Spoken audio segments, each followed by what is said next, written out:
10 minute के penalty के खेल व्यवहार, यही 90 मिनट के फुटबॉल छोड़ दी, 10 मिनट के जो पेनल्टी के खेल व्यवहार ओकर में नियम के जरूरत पड़ा है। लेकिन दुर्भाग्य के बात हो 79,714 वर्ग किलोमीटर झारखंड, 24 जिला, 263-64 प्रखंड, 32,600 गांव के आसपास झारखंड बिना नियम के चल रहा। एक 10 मिनट के पेनल्टी के खेल, फुटबॉल के पेनल्टी 10 मिनट के व्यवहार नियम कानून से चला है, लेकिन 79,714 वर्ग किलोमीटर झारखंड, 32,600 गांव बिना नियम के राज्य चलता है। कितना दिन चलता ही राज्य? अगर बिना नियम के चले गए तो कितना दिन चलता ही राज्य? इसीलिए आज अगर हमने झारखंड वासी लगा और इस राज्य के सदियों तक देखे ले चाहा, यदि हमिन मन चाहा कि हमिन मन के राज्य 50 साल, 100 साल, 2000 साल के बाद भी बरकरार रहे, तो आज सरकार से मांग करे तो कि स्थानीय नीति बनाओ। अगर स्थानीय नीति नहीं बने तो फिर यहाँ कोई पता ना चलतो कि भाई बिरसा मुंडा के वंशज के है और जकर से बिरसा मुंडा लड़ले हला है और वंशज के है। फर्क होना चाहिए ना। तेलंगा खड़िया जिनसे लड़े और बिरसा भगवान जिनसे लड़े, फर्क कैसे पता चलेगा? यदि स्थानीय नीति ही नहीं रहेगा तो कोई फर्क पता नहीं चलेगा। आज इसीलिए हमारी ये दशा है। इसलिए आज सबसे पहली आवाज और हमारे इस आंदोलन का हिस्सा है कि 24 सालों के झारखंड में स्थानीय नीति बननी चाहिए। बिना स्थानीय नीति के इस झारखंड राज्य को हम लोग आगे लेके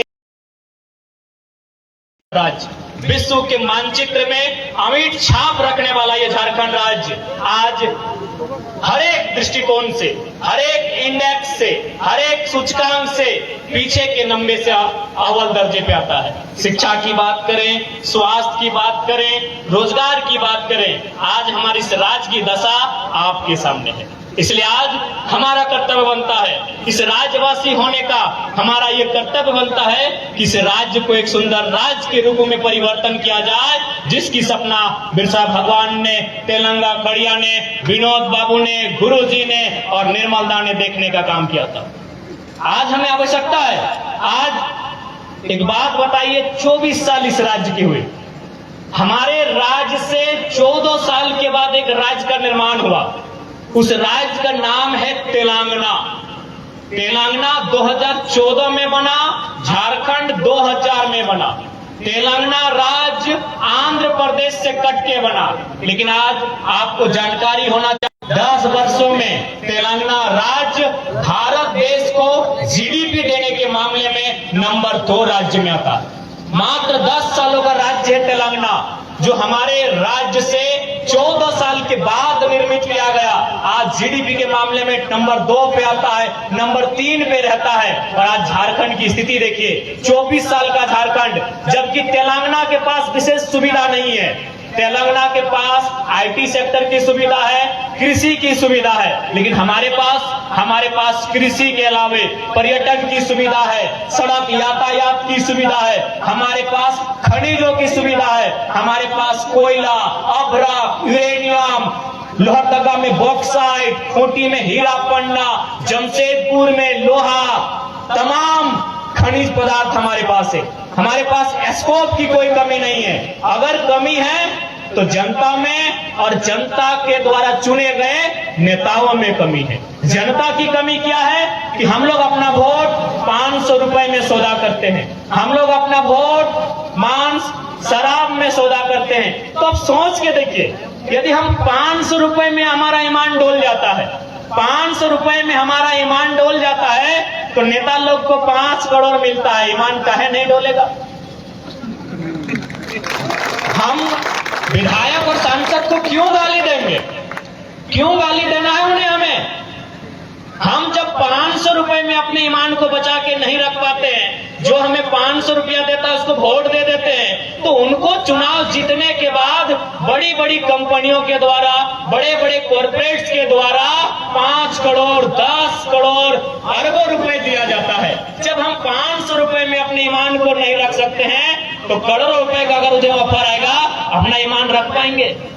इसलिए आज अगर किसी का दोष है तो झारखंड के लोगों का भी दोष है, क्योंकि जिस सपने के साथ बिरसा भगवान ने खून की उल्टियां की थी काल कोठरी में, आज ये दुर्भाग्य है कि खून की उल्टियां करने वाले बिरसा मुंडा, सीने में 12 गोली खाने वाले सांसद जमशेदपुर के सुनील महतो, और दुर्भाग्य है हरियाणा के संजय सेठ यहां से मंत्री बन जाते हैं। ये हमारे राज्य का दुर्भाग्य है। हमें संजय सेठ से कोई शिकायत नहीं है, पहली बात जान लीजिए। संजय सेठ एक इंसान सहानुभूति है, लेकिन हमें तकलीफ इस बात का है कि एक हरियाणा का व्यापारी यहाँ के आदिवासी को नहीं समझ पाएगा। आदिवासी यानी खेत, आदिवासी यानी गांव, आदिवासी यानी जंगल, आदिवासी यानी मुड़वाग रोटी, आदिवासी यानी माड़ भात, आदिवासी यानी कादा कीचड़, आदिवासी यानी जंगल झाड़। एक हरियाणा का व्यापारी आदिवासियों की भावना को नहीं समझ पाएगा। हमें इस बात की तकलीफ है कि खून की उल्टियां बिरसा भगवान करेंगे, सीने में गोली निर्मल महतो खाएंगे, और हरियाणा का व्यापारी अगर इस राज्य से मंत्री चुना जाएगा, हमें तकलीफ होगा। हमें तकलीफ होगा, क्यों नहीं होगा बताइए। आज झारखंड मुक्ति मोर्चा कहती है हम आदिवासियों की पार्टी है, हम आदिवासियों के बारे में सोचते हैं, हम आदिवासियों की हितैषी हैं। तो एक बात बताइएगा, सुप्रियो भट्टाचार्य कौन है? क्या वो शिबू सोरेन गुरुजी के साथ आंदोलन किए थे? क्या उनके बदन पे लाठियां पड़ी हैं? पड़ी है भैया, गुरुजी ने लाठी खाई है, तमाम आंदोलनकारियों ने लाठियां खाई है, सुनील महतो ने गोली खाई है, बिरसा भगवान ने गोलियां खाई है, तेलंगा खड़िया ने गोली खाई है। सुप्रियो भट्टाचार्य कौन है? ये झारखंड मुक्ति मोर्चा से सवाल होना चाहिए और उनसे जवाब मांगना चाहिए कि सुप्रियो भट्टाचार्य ने आंदोलन कब किया था। ये पिंटू श्रीवास्तव कौन है? झारखंड मुक्ति मोर्चा को बनाने में इनका क्यों योगदान है? ये सवाल होना चाहिए। झारखंड राज्य 81 विधायक बनाने के लिए अलग नहीं हुआ था, इस बात को जानिए। झारखंड राज्य 81 विधायक बनाने के लिए अलग नहीं हुआ था। झारखंड राज्य झारखंड की 3.5 करोड़ लगभग जो जनमानस है, उनकी सुरक्षा, उनकी सुविधा के लिए अलग हुआ था। आज वो जनमानस कहां है? उस जनमानस की पीड़ा कौन सुनेगा? ये सबसे बड़ा सवाल है। आज केवल चंद परिवारों के हाथों में झारखंड की संपदा है, चंद मुट्ठी भर परिवारों के बीच झारखंड की सारी संपत्ति आके जमा हो गई है। इसलिए हम लोग एक नई पार्टी बनाए हैं और नए सोच से बनाए हैं। जिस प्रकार से चलिए गुरुजी का सदैव सम्मान रहेगा, विनोद बिहारी महतो और कॉमरेड एक के साथ आंदोलन की अलग चल गई थी, लेकिन उनके बाद हेमंत सोरेन, बसंत सोरेन, अब उनकी पत्नियां, अब उनके बच्चे विधायक बनेंगे। इसलिए हमने एक नया नियम हमारी पार्टी में रहेगा। हमारी पार्टी से जो भी विधायक लड़ेगा, हम लोग आपको विश्वास दिलाते हैं, हम लोग कोर्ट एफिडेविट के साथ उनका हस्ताक्षर लेंगे कि यदि आप हमारे पार्टी से विधायक बनेंगे तो भविष्य में आपके ब्लड रिलेशन से किसी को टिकट नहीं दिया जाएगा। ऐसे राज्य नहीं बनेगा, ऐसे देश नहीं बनेगा, सोच से बनेगा। हम भी विधायक बनेंगे, हमारा बेटा बेटी भी बनेगा, तो क्या बाकी लोग झंडा उठाएंगे?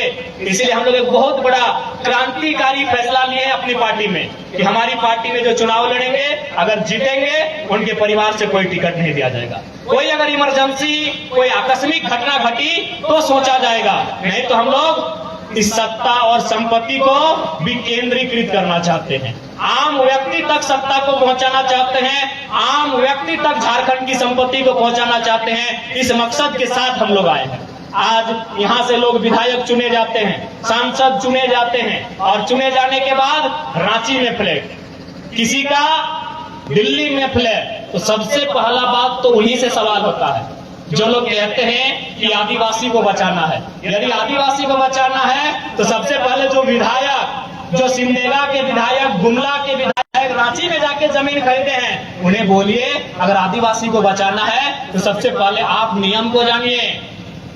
झारखंड को समझना है तो झारखंड के नाम में ही झारखंड छुपा है। झाड़ यानी जंगल, जंगल यानी सारंडा का जंगल, झाड़ यानी पहाड़, पहाड़ यानी झुमरा का पहाड़, दलमा का पहाड़, पारसनाथ का पहाड़, लुग्गू बाबा का पहाड़। यानी झारखंड का झाड़ मतलब जंगल और पहाड़, और खंड यानी जमीन का टुकड़ा। बिरसा भगवान की लड़ाई जमीन के टुकड़े की लड़ाई थी कि लगान नहीं देंगे, तेलंगा खड़िया की लड़ाई जमीन के टुकड़े को बचाने की लड़ाई थी। यदि झारखंड को समझना है तो उसके नाम को समझिए। झाड़ यानी जंगल पहाड़ और खंड यानी जमीन का टुकड़ा। इसी जमीन को बचाने के लिए अंग्रेजों ने हमें कानून दिया। संथाल परगना में दिया SPT act, Santhal Pargana tenancy act. छोटा नागपुर में दिया छोटा नागपुर टेनेंसी एक्ट, शॉर्ट में सीएनटी एक्ट। कोल्हान में दिया विल्किंसन एक्ट 1837 में, सीएनटी एक्ट 1908 में, एसपीटी एक्ट 1949 में। तो जो विधायक गुमला से जाके रांची में जमीन खरीदे हैं वो खुद आदिवासी कानून को उल्लंघन कर रहे हैं, क्योंकि उसमें साफ साफ लिखा है एक आदिवासी का जमीन एक आदिवासी खरीदेगा और थाना क्षेत्र में। आप जिला से बाहर जाके कैसे खरीद लिए? माननीय मुख्यमंत्री, पहले आप बताइए ना, आप आदिवासी के हितैषी हैं तो पहले आप बताइए। आपका घर है रामगढ़ जिला के गोला प्रखंड के नेमरा गांव में। माननीय मुख्यमंत्री का घर जमीन कहाँ है?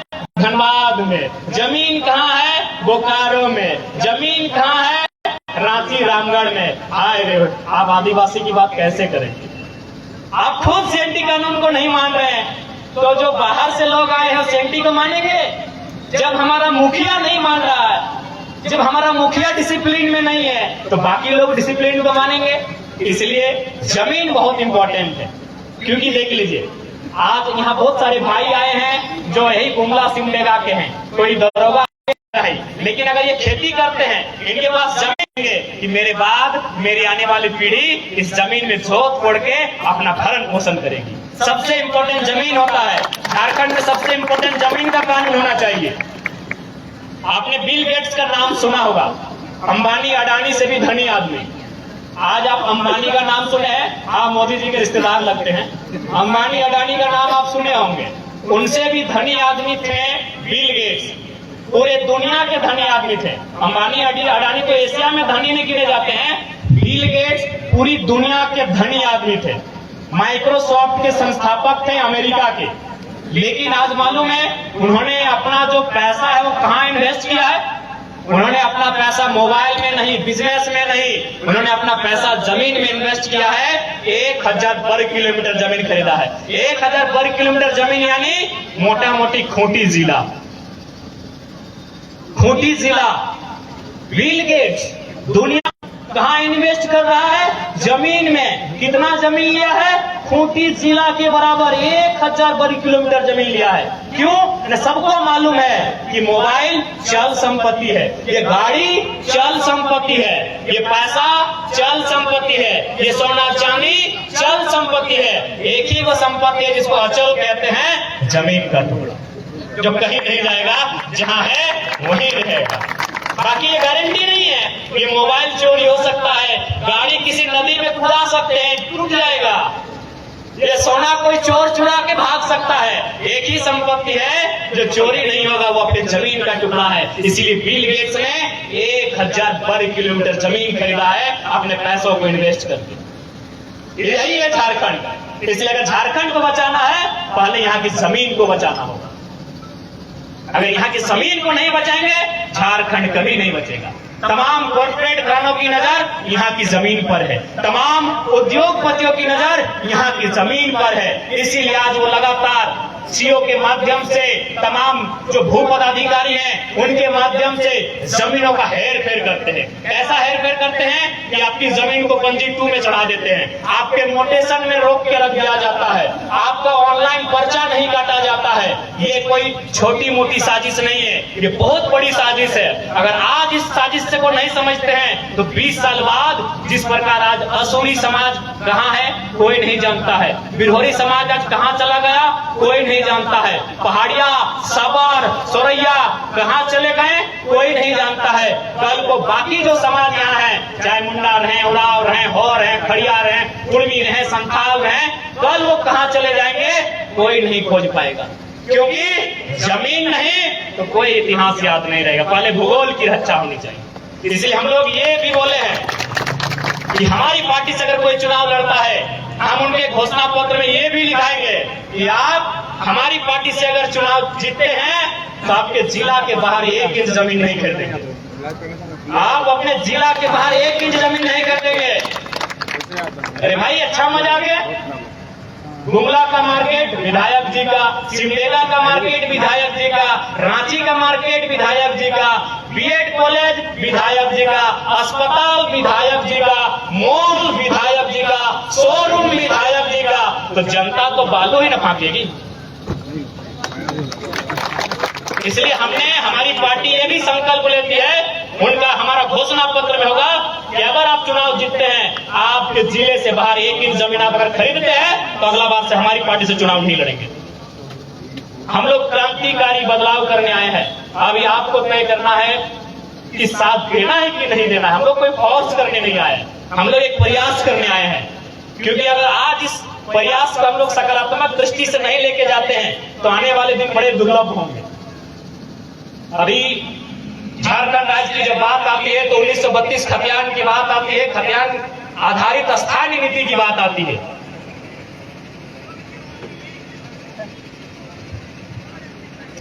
बिल्कुल हम ठेठ भाषा में समझाते हैं कि खतियान आधारित स्थानीय नीति से फायदा क्या होगा। जैसे 3 चीज को समझिएगा, क्योंकि हम लोग खेती बाड़ी करने वाले सब किसान परिवार के बेटे हैं, चाहे समाज और धर्म कुछ भी है, लेकिन हम लोग खेती बाड़ी करते हैं। तो खेती बाड़ी करते हैं तो 3 चीज समझिएगा। खेती बाड़ी करने के लिए पहला चीज चाहिए जमीन। जमीन में उगता है फसल, और उस फसल को बचाने के लिए चाहिए घोरना। आप लोग क्या बोलते हैं इधर? घोरना ही बोलते हैं ना। यानी जमीन, खेती बाड़ी करने के लिए जमीन में उगाते हैं फसल, और उस फसल को बचाने के लिए चाहिए घोरना। 3 चीज। तो झारखंड एक जमीन है, साहेबगंज से लेके गढ़वा तक, गढ़वा के सिमडेगा होते हुए जमशेदपुर तक, जमशेदपुर से धनबाद होते हुए पाकुड़ गोड्डा तक, इसे मान लेते हैं एक जमीन, यानी खेत मान लेते हैं, एक बारी मान लेते हैं। और फसल, क्योंकि इसमें उगता है फसल, तो फसल का मतलब यहाँ जो नौकरियां हैं, यहाँ जो खनिज संपदा है, यानी जो आय, इनकम का जो स्रोत है, उसको हम लोग फसल मान लेते हैं। यानी हमारे पास जमीन है, फसल है, क्या नहीं है? घोरना। यह घोरना नहीं है। घोरना नहीं रहने के कारण चोर गोरू लेरू सब आते हैं, चरते हैं, वापस चले जाते हैं। झारखंड में क्या नहीं है? घोरना नहीं है। खेत है, खेत में फसल भी है, लेकिन घोरना बाउंड्री नहीं है। इसीलिए यूपी, बिहार, बंगाल, गुजरात, हरियाणा, महाराष्ट्र के बैल आते हैं चोरी करने के लिए, हमारी फसल को खाते हैं और चले जाते हैं। इसका मतलब है हमारी नौकरियों को फर्जी सर्टिफिकेट बना के हड़प लेते हैं। 10 लाख 15 लाख घूस देके हमारी नौकरियों को हड़प लेते हैं। यही स्थानीय नीति। ज्यादा लंबा समझने की आवश्यकता नहीं है। 3 चीजों के उदाहरण से समझ जाइए, फसल, घोरना और बारी। बारी हमारे पास है, फसल भी हो रहा है, घोरना नहीं है। इसीलिए हमारी बारी, फसल हमारा, और खा कोई और रहा। इसको जरूरत है एक स्थानीय नीति। अभी चूंकि भाषा, जब झारखंड की बात आती है, बंगाल की बात आती है, उड़ीसा की बात आती है, तो भाषा की भी बात आती है। तो भाषा, बहुत सारे पढ़े लिखे लोगों ने कहा कि भाषा से फायदा क्या होगा। तो हमने ये कहा कि भाषा के आधार पर अगर सिलेबस तय होगा, चाहे वो जेपीएससी की परीक्षा हो, जेएसएससी सीजीएल की परीक्षा हो, और उसमें अगर उस जिला में उस भाषा के आधार पर परीक्षा लिया जाएगा, तो बाकी जो लोग हैं, राजस्थान, महाराष्ट्र, गुजरात के लोग उस भाषा को समझेंगे नहीं और परीक्षा में ऐसे ही छट जाएंगे। जैसे मान के चलिए, अगर उदाहरण रहा, एक मुहावरा रहा कि आंख का तारा, इसका मतलब क्या होता है? ये सभी जानते हैं कि आंख का तारा का मतलब क्या होता है। बिहार के स्टूडेंट भी सही टिक करेंगे, बंगाल के स्टूडेंट भी सही टिक करेंगे, उत्तर प्रदेश और मध्य प्रदेश के स्टूडेंट भी सही टिक करेंगे कि आंख का तारा का मतलब क्या होता है। लेकिन यही यदि हमारी क्षेत्रीय भाषा में होता, जैसे हमारी धनबाद बोकारो में कहावत है कि पकड़ करे हाथ, करे करे हाथ, न असम के लोग समझेंगे, न राजस्थान के लोग समझेंगे, न बिहार बंगाल के लोग समझेंगे। वो भले परीक्षा में बैठेंगे भाषा को। उड़ीसा में यही होता है, सारी प्रक्रिया पूरी होने के बाद इंटरव्यू का लेटर उड़िया भाषा में भेज देता है। गुजरात में हमारे एक दोस्त के साथ यही हुआ था, सारी प्रक्रिया पूरी होने के बाद गुजराती भाषा में उनको इंटरव्यू का लेटर भेज दिया गया था। ना वो समझ पाया, ना गुजरात कभी इंटरव्यू देने के लिए जा सका। उसके बाद अगर लोग चीजों को पढ़ाया जाएगा, अभी जो हाल फिलहाल का जेपीएससी हुआ था, उसमें एक सवाल पूछा गया था कि सेंद्रा किसे कहते हैं? हमें लगता है कि जो लोग कभी कोचिंग में नहीं गए हैं उनको भी मालूम है कि सेंद्रा एक शिकार प्रथा है जो आदिवासी समाज के लोग जंगल में जाके करते हैं। यानी अगर हमारी भाषा में परीक्षा होगा तो सहूलियत हमें होगी। यानी झारखंड को आज अपनी लोकेलिटी के लिए कट्टर बना होगा, नहीं तो इसी प्रकार हमारे हिस्सों के बाकी लोग दबाव डालेंगे, हमारे अधिकार को लेने का काम करेंगे। अब देखिए बहुत सारे लोग ये आरोप लगाते हैं कि नहीं ये लड़का बाहरी भीतरी की बात करता है। देखिए बाहरी भीतरी की कोई बात नहीं है, विषय को समझिए। बंगाल प्रेसिडेंसी में जब हम थे 4 राज्य साथ हुआ करते थे, उड़ीसा, झारखंड। आज अगर बंगाल की बात करें तो 1912 में बिहार अलग हुआ, 1936 या 38 में उड़ीसा अलग हुआ। 36 या 38 से 36 में ना, हाँ 36 में उड़ीसा अलग हुआ और 2000 में झारखंड। आज बंगाल यानी बड़ा भाई, बंगाल के पास 88,000 वर्ग किलोमीटर का जमीन है, 88,000। उसके बाद बिहार 1912 में बिहार के पास 94,000 वर्ग किलोमीटर का जमीन है। 1936 में उड़ीसा के पास 1,55,000 वर्ग किलोमीटर का जमीन है और हमारे पास 79,000 यानी सबसे कम हमारे पास है। तो एक बात बताइए, क्या हमारे लोगों ने कभी बिहार की राजधानी पटना, बंगाल की राजधानी कलकत्ता, उड़ीसा की राजधानी भुवनेश्वर में 1 इंच जमीन का कब्जा किया है? बस यही तो मुद्दा है भाई। हम तो बोल रहे हैं कि हम लोग चारों भाई हैं। हमने आपकी बंटवारे के बाद आपको 1 इंच जमीन पे गड़ा नजर गड़ाया नहीं और आपने पूरा रांची पे कब्जा कर लिया। जाके देख लीजिए, कोई लड़ाई नहीं है, विषय को समझिए। बंटवारा होने के बाद हम कभी बंगाल की सीमा में नहीं गए कि हम आपका छोटा भाई झारखंड है, हमको हिस्सा दीजिए। नहीं, हिस्सा हो चुका है। बंगाल वासियों को मुबारक है। हम कभी बिहार की सीमा में नहीं गए कि हम आपका छोटा भाई झारखंड है, हमको कुछ हिस्सा दीजिए। बिहार वासियों को मुबारक है। हम कभी उड़ीसा की सीमा में नहीं गए कि झारखंड आपका छोटा भाई है, कुछ हिस्सा दीजिए। उड़ीसा वासियों को मुबारक है। तो भैया झारखंड वासियों का रहने दिए ना, काहे डाका डाल रहे हैं? काहे डाका डाल रहे हैं? आप हमारे बड़े भाई हैं। बंगाल हमारा बड़ा भाई है, बिहार हमारा मंझला भाई है, उड़ीसा हमारा संजला भाई है, हम छोटा भाई है। हम आपके भूभाग में नजर नहीं गाड़ते हैं, हम आपकी फसल पे नजर नहीं गाड़ते हैं। तो आपका भी कर्तव्य नहीं बनता है कि हमारी जमीनों पर, हमारी फसलों पर, हमारी नौकरियों पर, हमारे इनकम के सोर्सेस पर नजर गाड़ना चाहिए। कतई नहीं बनता है। बस यही तो मांग कर रहे हैं, यही तो पॉलिसी कर रहे हैं कि आप एक पॉलिसी बनाइए और एक बैरियर लगाइए, बाकी लोग छट जाए, वे लोग अपनी सीमाओं में रुक जाए। यही तो मांग है झारखंड की। अब आप लोग पढ़े लिखे हैं, सभी लोग पढ़े लिखे हैं, सबके पास में दबदबा नहीं रखेंगे। जब झारखंड के लोग बिहार में किसी प्रकार का दबदबा नहीं, जब झारखंड के लोगों का उड़ीसा में दबदबा नहीं, तो बाकी का दबदबा झारखंड में क्यों?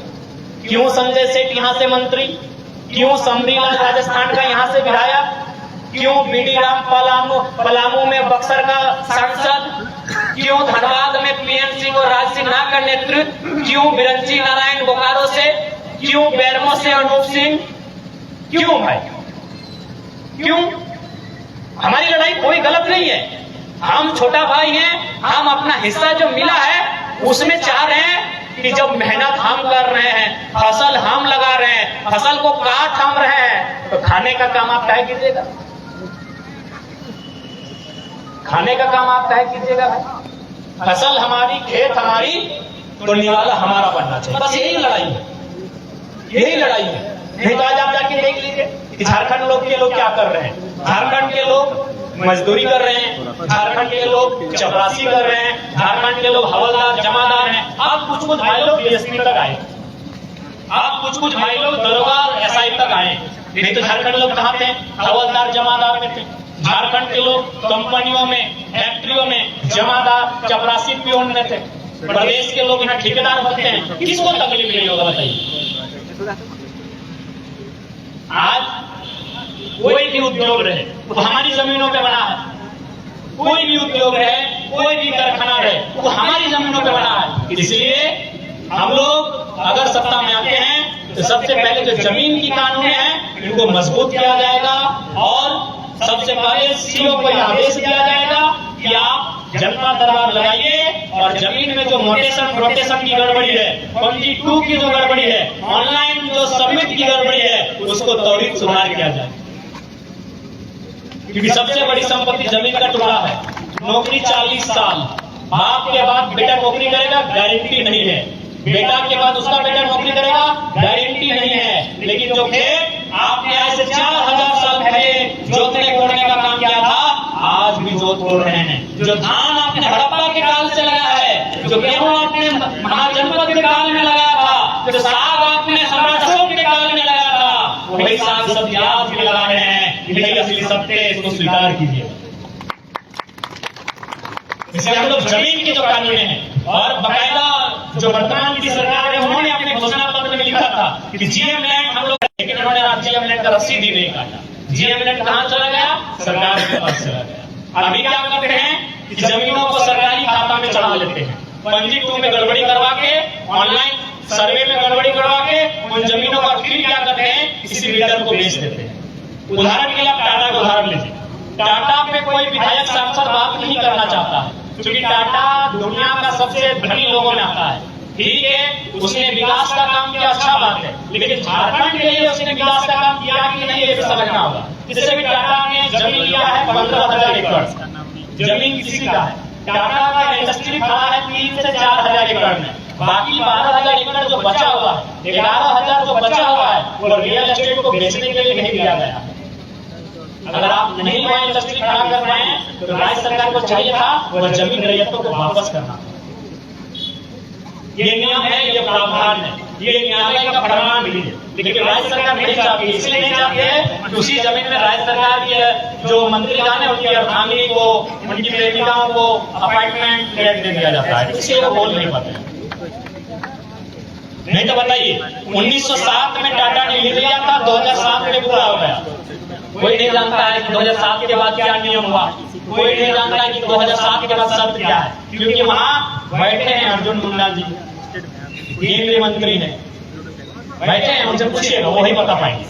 अर्जुन मुंडा जी बेहतर बता पाएंगे कि 1907 में, इसके बाद 2007 में जब टाटा का 100 साल का लीज कंप्लीट हुआ, तो रैयतों का क्या हुआ, उस नियम का क्या हुआ, वही बता पाएंगे।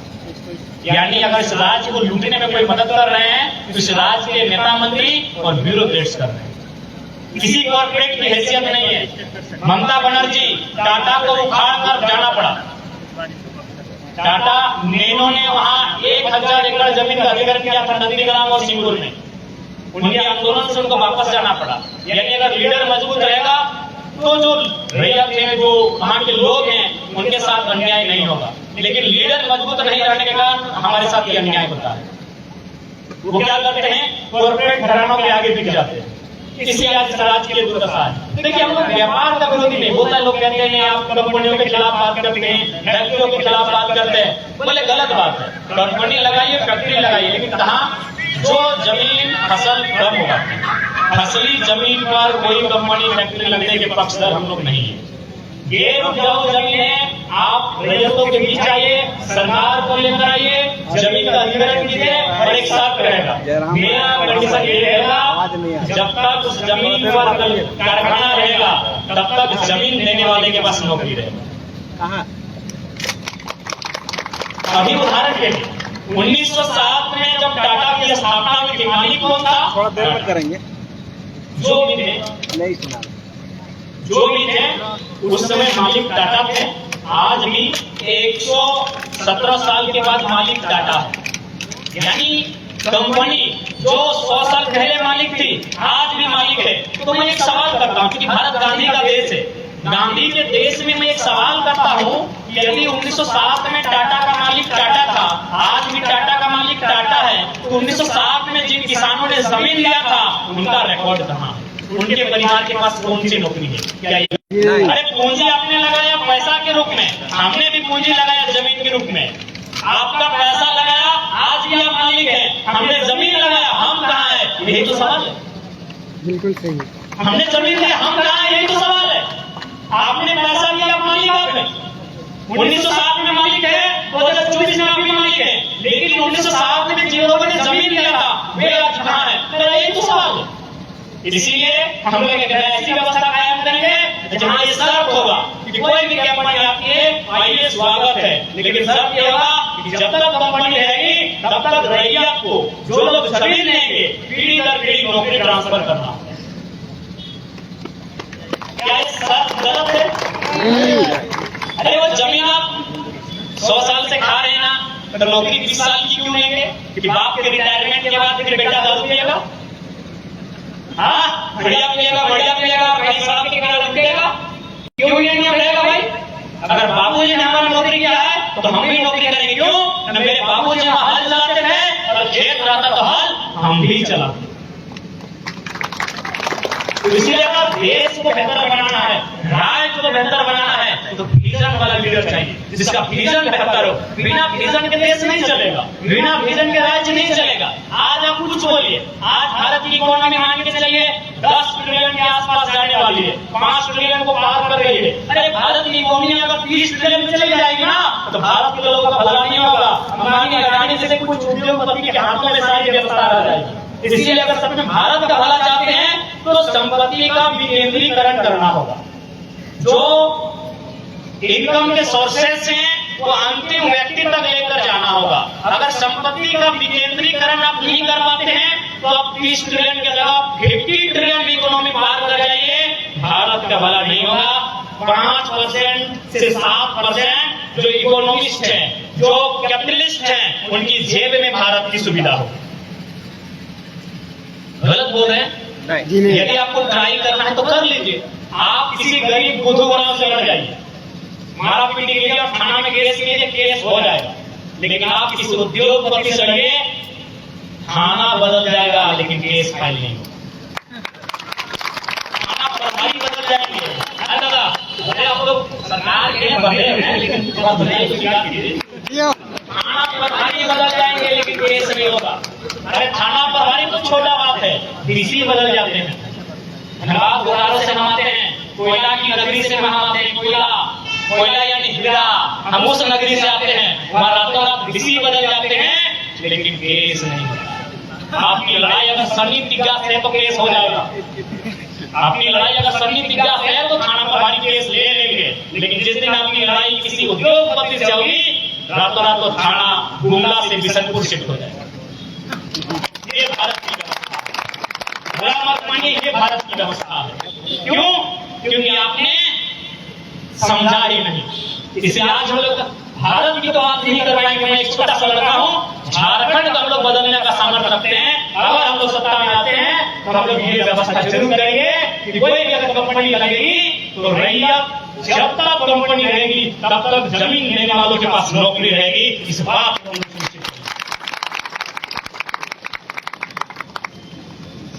इसलिए आज ये गांधी का देश है, गांधी के देश यानी गांधी का विचार। गांधी क्या कहते थे कि भारत की आत्मा बसती है गांवों में, गांवों की आत्मा बसती है किसानों में। बताइए कहां है किसान, कहां है किसान? इसलिए सवाल होना चाहिए, ये देश भगत सिंह का है, ये देश डॉक्टर अम्बेडकर का, ये देश कलाम का है, ये देश बिरसा मुंडा भगवान का है। आज उनके विचारों का क्या होगा? भगत सिंह क्या कहते थे कि कोई व्यक्ति इतना अमीर नहीं होना चाहिए कि वो दूसरे व्यक्ति को खरीद ले, और वो नहीं होना चाहिए कि उसे अपने आप को बेचना पड़े। आज हमारे देश में दोनों चीज होता है। अगर कोई आपकी लाचार बेबस है ना, तो उसने आपको बेच देता है कि चलो भैया जो काम करने बोलोगे, झाड़ू पोछा सारा काम कर देंगे, 2 की रोटी दे। अपने आप को बेच भी रहा है, अब जब बेच रहा है तो कोई खरीद भी रहा है। ये भगत सिंह के सपनों का भारत है। इसलिए हमें सोचना चाहिए, हमें विचार करना चाहिए, हमें चिंतन मनन करना चाहिए कि हम भारत को, इस राज्य को कहां लेकर जा रहे हैं। इसलिए हम लोग प्रयास करने आए हैं, ये नए झारखंड बनाने का हम लोग इरादा लेकर आए हैं। यदि आपको अच्छा लगे, हमारे इरादों में आपको ताकत दिखे, हमारे हौसलों में आपको बल दिखे, हमारे इरादे अगर आपको नेक दिखे, तो एक बार साथ दीजिएगा, सहयोग दीजिएगा इस राज्य की स्थिति को बदलने के लिए।